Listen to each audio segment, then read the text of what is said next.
जो है ये से आया हमारा national spokesman The ones next to you. Dilip ji, उसको आपका सब बात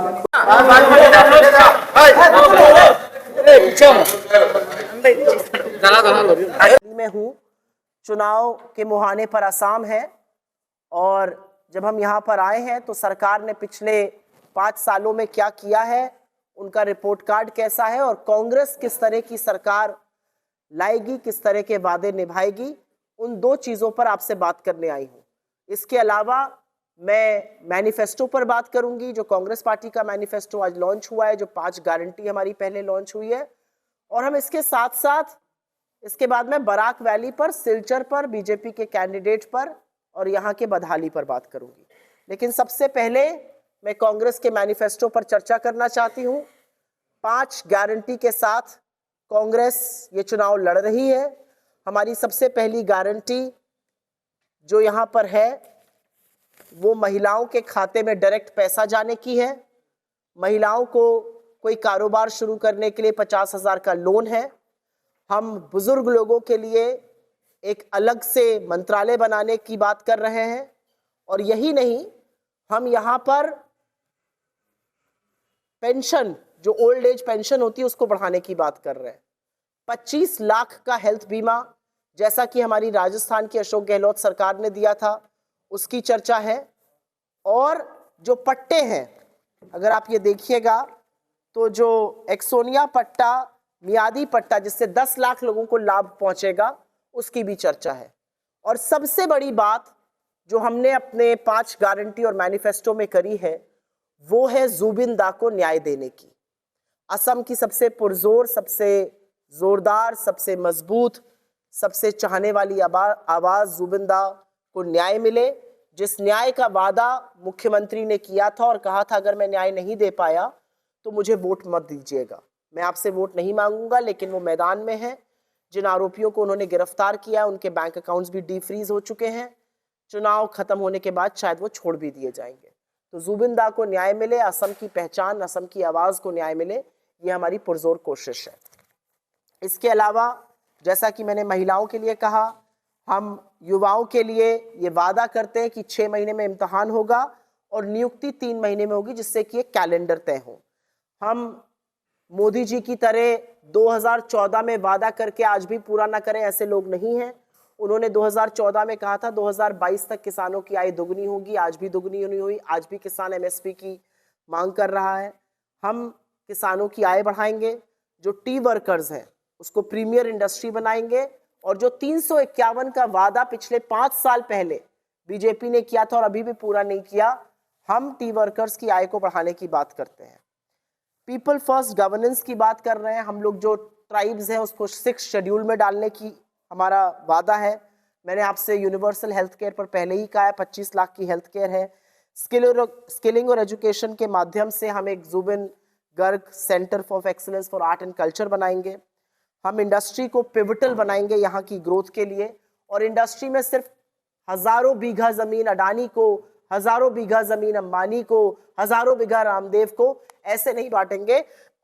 असम की लोकल इंडस्ट्री, अपना फोन बंद करिए, असम की लोकल इंडस्ट्री, असम के लोगों को प्राथमिकता मिले, इस तरह से हम काम करेंगे।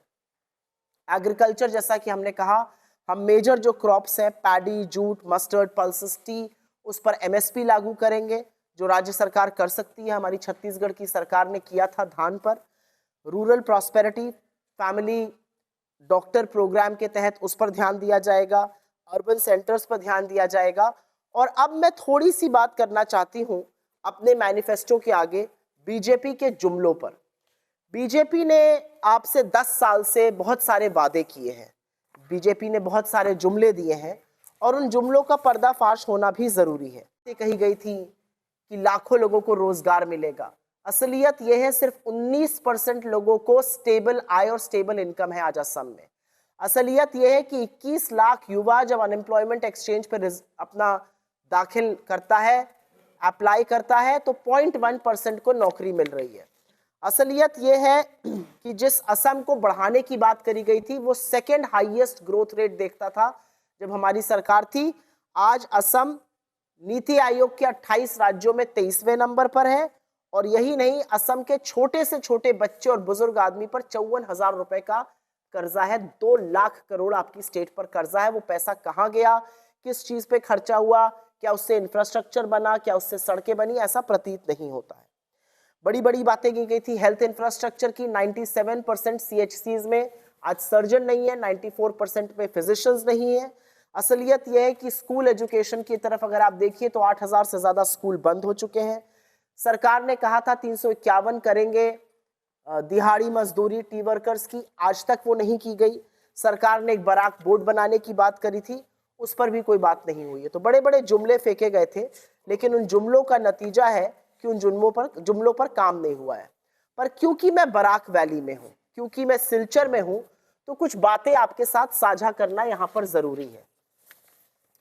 ये 2020 अक्टूबर की 20 तारीख 2020, आज से 6 साल, 6.5 साल पहले chief minister of Assam Sarbananda Sonowal का एक ट्वीट है, जिसमें वो कह रहे हैं कि जोगीघोपा के साथ साथ हम ब्रह्मपुत्रा बैंक पर तो कर ही रहे हैं, हम एक multi modal logistics park Barak river Barak valley में भी बनाएंगे। ये वादा आज से 6 साल पहले किया गया था। कहाँ है ये मल्टी मॉडल लॉजिस्टिक्स पार्क? असलियत यह है कि जोगीघोपा वाला बनना शुरू हो गया और बराक वैली वाले का कुछ अता पता ही नहीं है। जब पार्लियामेंट में सवाल भी पूछा गया तो उन्होंने कहा ऐसा कोई प्लान नहीं है।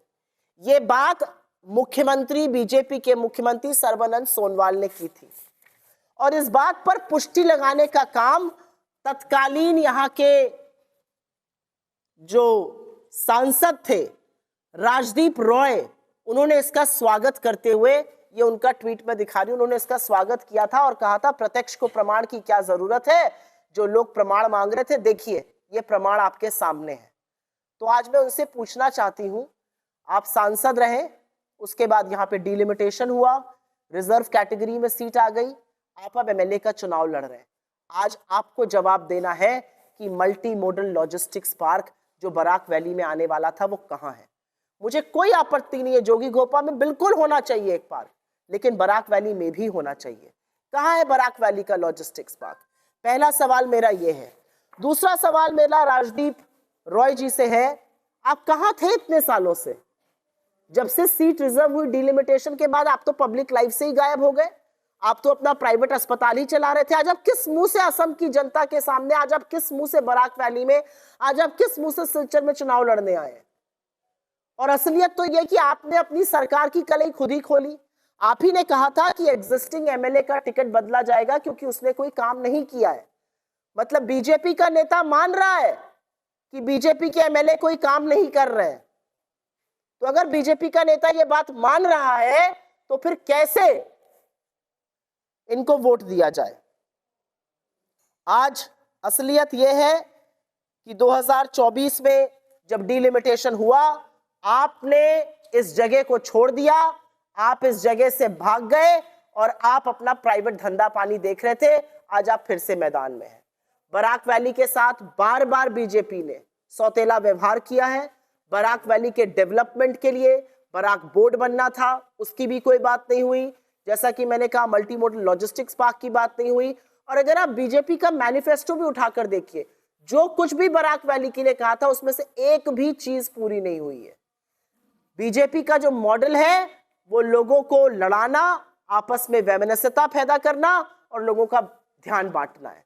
आज जब 10 साल की सत्ता में रहने के बाद चुनाव के मुहाने पर असम आया है तो असम हिसाब करेगा। आज आप जुमले मत दीजिए, आज आप 351 की बात मत कीजिए, आज आप मत बात कीजिए कि कैसे आप असम का चेहरा बदल दीजिएगा। आपके पास 10 साल का वक्त था चेहरा बदलने के लिए, लेकिन आपने कुछ भी नहीं किया। तो आज जरूरी है कि आपसे आपका रिपोर्ट कार्ड मांगा जाए। आपने जो वादे किए थे, क्या हुआ तेरा वादा, ये पूछा जाए। और वादा ये है मेरे सामने, वादा था मल्टी मॉडल पार्क बनाने का बराक में, बराक वैली में। कहां है वो मल्टी मॉडल पार्क? क्यों आपने पार्लियामेंट में कहा ऐसा कोई प्लान नहीं है? क्यों इस स्कीम को आपने खत्म कर दिया? ये सवाल सिलचर के लोग, ये सवाल बराक वैली के लोग आपसे लगातार पूछ रहे हैं। जैसा कि मैंने कहा, इस सरकार में भ्रष्टाचार चरम सीमा पर है। हेमंत बिस्व शर्मा सबसे भ्रष्ट मुख्यमंत्री है इस पूरे देश में। ऐसा कोई धंधा पानी नहीं है जिसमें उनके परिवार की भागीदारी नहीं है। उनके परिवार की जो एसेट है वो 665% बढ़ा है पिछले कुछ सालों में। क्या आपका एसेट ऐसे बढ़ा है? क्या आपकी ऐसी प्रॉस्पेरिटी हुई है? असलियत यह है कि असम का गरीब, असम का युवा यहां से पलायन करने को मजबूर है, लेकिन हेमंत बिस्व शर्मा का पैसा, उनकी दौलत, उनका धन, उनकी संपत्ति लगातार बढ़ती जा रही है। चाहे ट्रांसपोर्ट हो, चाहे ट्रैवल हो, चाहे लग्जरी रिजॉर्ट हो, चाहे इंटरनेशनल स्कूल हो, चाहे माइनिंग हो, चाहे टेलीविजन हो, ऐसी कौन सी इंडस्ट्री है, चाहे मैकडॉनल्ड लगाना हो, वो सारा धंधा पानी जो है वो हेमंत बिस्व शर्मा और उनके परिवार के लोग, खासतौर से उनकी पत्नी, करेंगे। असम की जनता के लिए ऐसा नहीं किया जाएगा। तो अब असम की जनता हिसाब करेगी, वो सवाल पूछेगी और वो जरूर आपसे जानना चाहेगी कि आगे की आपका क्या प्लान है। को ये समझना होगा, और जनरल लोग ये समझते हैं और उसके बाद कांग्रेस पर विश्वास करते हैं कि जो कांग्रेस का कार्यकर्ता है, जो कांग्रेस का कार्यकर्ता कांग्रेस का झंडा लेकर खड़ा है, वो बड़े नेता इधर चले जाएं या उधर चले जाएं, वो कांग्रेस का झंडा नहीं छोड़ता और वो हमारी ताकत है। कांग्रेस का जो कार्यकर्ता आज जाड़ा, गर्मी, बरसात में राहुल गांधी को सुनने के लिए खड़ा है, वो कांग्रेस का झंडा लेकर फरबरदार है, वो कांग्रेस का झंडा लेकर मजबूती से चल रहा है। ने अटैक करके आपका ब्लड निकाला, उसकी शरण में जाकर आप क्यों बैठ गए? अगर मेरा किसी ने खून निकाला होता तो मैं तो उसके सामने जाकर नतमस्तक नहीं होती, और अगर होती तो मैं अपने आप को डरपोक कहती, अपने आप को कॉम्प्रोमाइज्ड कहती। नहीं, मुझे तो लगता है हमारी आइडियोलॉजी वाले बीजेपी में जाके उनके बेस को खोखला कर रहे हैं। सिक्के को the glass is half empty और the glass is half full. जिंदगी जीने और देखने के अलग अलग तरीके होते हैं। जो लोग 2 दिन पहले तक हेमंत बिस्व शर्मा को सबसे करप्ट, सबसे ज्यादा विभाजनकारी, सबसे ज्यादा नफरती बता रहे थे, क्या उनका हृदय परिवर्तन हो गया? आपको लगता है उनका हृदय परिवर्तन नहीं हुआ है। उनकी लोकल पॉलिटिक्स के लिए शायद यह श्रेयस्कर था, तो वो तो कांग्रेस के लोग हैं, वहां जाकर गए, उनकी आइडियोलॉजी को खोखला कर रहे हैं।